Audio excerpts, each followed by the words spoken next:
So welcome to Module 8, and this module is all about React Router. And let's take a look at what's coming up in this particular module. So just a brief introduction to React Router. I've already mentioned that spas need routers, unless we want to make our app pretty small and we can just get away with using conditionals.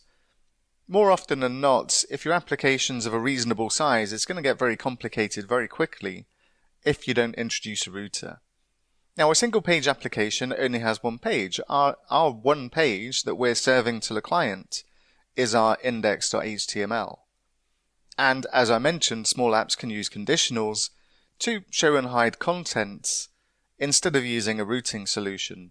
But our app is going to be more complex than this.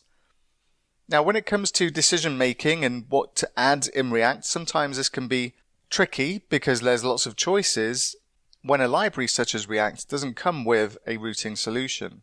But the community in this particular case has settled on React Router, and this is hands down the most popular choice for React. It's got a pretty small API, and everything inside this React Router API is a React component.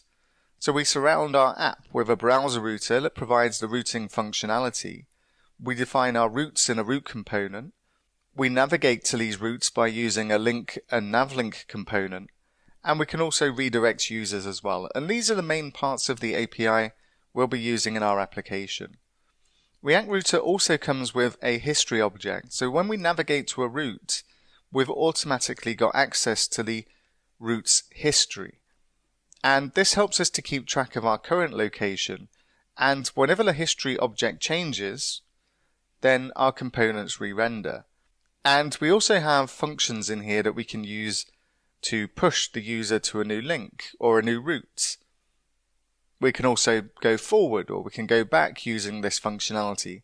But mostly we'll be making use of the push function to push a new route into the user's browser history and then send them to that new route. So let's just take a quick look at a before and after. And in our current application, it really is just a single page. There's no routing functionality going on here. And none of our links at the top work, and all of our content is just being shown or hidden on this single page. After, then we're actually going to have some places to link to. And we'll be able to click on the links in our menu bar and navigate between the various routes. Now, the styling doesn't look great at this point, and the styling is something that we're going to address in the next section. But in this section, we're going to focus on configuring React Router, and that's what's coming up next.